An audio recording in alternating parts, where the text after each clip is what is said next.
uja wabwerako kale? Wathawiranso iwe? Ayi amama, aphunzitsi atiwerutsa okha. Zoona zimenezo?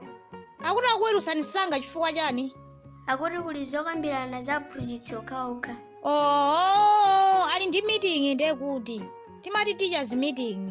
Kodi amama, meeting ndi chani? Meeting ndikukumana kwa anthu kuti akambirane zofunika kukambirana. Ndi amakhalapo anthu angati? Awiri? Amakhala ambiri, mwina atha kufika 5 olo kudutsa pamenepo. Koma osati awiri ayi. Akakhala awiri ndiye kuti ndi zachinsinsi. Meeting ndi anthu 5, akakhala awiri ndi zachinsinsi. Okay. Nanga ndiye meeting iyo amapangira kuti? Kwambiri amapangira ku ofesi. Iwe umaona ngati kunkhalango? Ayi. Kodi iwe Junior, ku sukulu wabweranso nthawi zanji? Anzakusanaweruke ka nthawi ndi 10 koloko iyi. Anyway, wapanga bwino. Ndikukwapuleso pano chifukwa zulo wapanga zachibwana. Ndikukwapuleso pano. Naiwala kukukwapula zulo lija. Ndikukwapula lerolo. Walakwaso chani mwana bambo? Akuziwa iyeyo chimene wapanga zulo. Isi long story kuti ndilongosole ndi zovuta. Komano nkhani ndionera kuti wapanga zachibwana zulo. Basi ine ndinali pa meeting wangobwera basi kuzasokoneza kubweretsa picture frame yake chani. Mwana wa chibwana kwambiri. Meeting? Zulo mwapita ku ofesi inuyo? Pesa zulo linali la holiday, unali pa khomo. Iyayi, zimenezo zisakukhuzeni. Inu mungomva zone kuti mwanayi wapanga zachibwana zulo, wasokoneza meeting. Nde za meeting izo basi zisiyeni. Inu mungomva zoti mwanayi wasokoneza meeting zulo wapanga zachibwana. Nde inenso ndi mwana wanga ndi ufuluso womukwapula akapanga zachibwana. Iwe tiye kuseri ndikakukwapule pompano. Iwe Junior, takamba zoona. Wasokoneza meeting yakutiko. Amama, akunama sinali meeting imeneyo. Ndiye ndi chani sopano anasokonezacho? Mesa mwati meeting amapangira ku ofesi. Ndinatero kuti zama meeting ndi za anthu aku ofesi. Mesa so mwati meeting amapanga kuyambira anthu 5. Ndinatero kuti pa meeting pamakhala anthu ambiri. Atha kufika olo 50. Adadi wasanali pa meeting dzulo, anali pa zachinsinsi.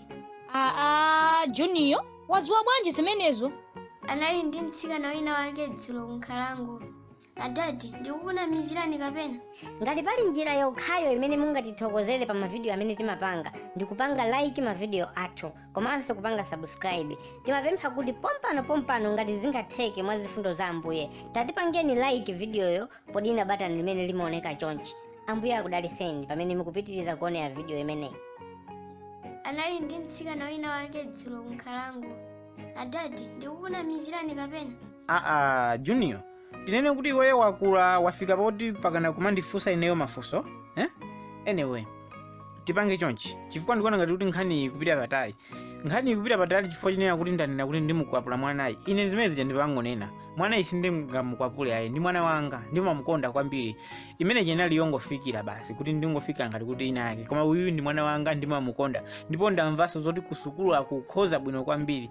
Ndi palibe kukayikanso ayi. Mwana amene nzeru zimenezi anatenga inuyo amayi akeno. Chifukwa ineyo ndi nzeru ndilibe kusukulu ndimalephera. Komano inuyo watengera inuyo nzeruzi.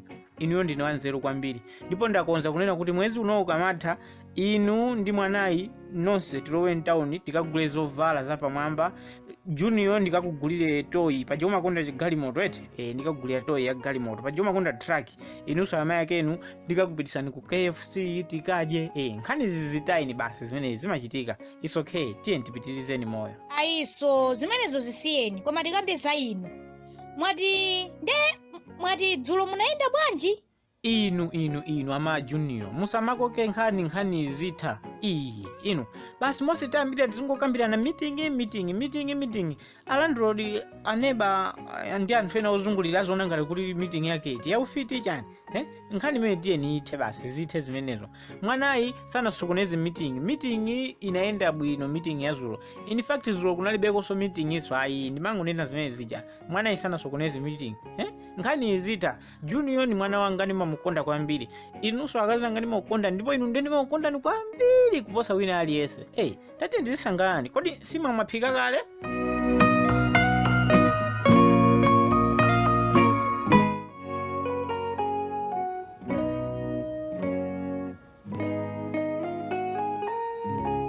Hey sister, taimani ndizingothamangabe kodi?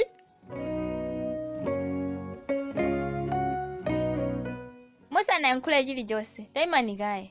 Kodi meseniyo ndi okwatira, ayiso iweyo ukusokoneza mwina alipo amene ukumufanizira koma ineyo sindinakwatirepo ndipo ndilibe mwana ndilibenso banja ineyo. Koma ineyo nthawi ina yake ndinamva ndithu kuti Brian akakupanga ukwati ndipo ndikalekale ukhoza kukhalanso ndi mwana panopa iweyo. ayiso khulupirira ineyo sindinakwatirepo ndili single. Iwe ndikwatira bwanji pamene nsikana wokongola ngati iweyo sunakwatire ndimadikirira iweyo ka. Chabwino ine kukulola sivuto ndikungofuna kwa umboni basi ndete kwanu tikafunse. Kwathu anthu onse kulibe achokapo muzi wonse maneba anga sungakapezeko munthu wina aliyense, ena apita ku ukwati ena apita kumunda, muzi wonse kulibe asala ndi agalu basi. Okay, zisavute ndipase nambala ya abusa ako ndifunse kenako chibwezi chiyamba. Tatipangeni like videoyo podina button limene limaoneka chonchi. Ambuye akudaliseni pamene mukupitiriza kuonera video imeneyi. Ndipase nambala ya abusa ako ndifunse kenako chibwezi chiyamba. Ayi abusa anga fone alibe, yagwera madzi zulo mene amapanga baptize anthu ujeni ubatizo mene amabatiza anthu zulo yagwera madzi foniyo komanso nambala yawo ndayiwala. Okay, ndipase ya akulu ampingo. Akulu ampingo nawonso foni yawo yagwera madzi zulo mene amaonerera ujeni ubatizo. Chimene chili kanchonena kuti abusa akubatiza munthu nde foni inachoka mthumba mwawo ndikugwa pasi mona, ndi akulu ampingo akuti tipulumuse foni yawonso inagwera madzi mona. Mwanjirena azikulu ampingo onse mafoni yawo agwera madzi zulo. Okay, zisavute ndipase nambala ya wina aliyense wa ku church kwanu ndimufunse. Ase usandikumbuse nkhani imeneyo. Apapa aliyense kutchalichi kwathu foni yake yagwera madzi zulo.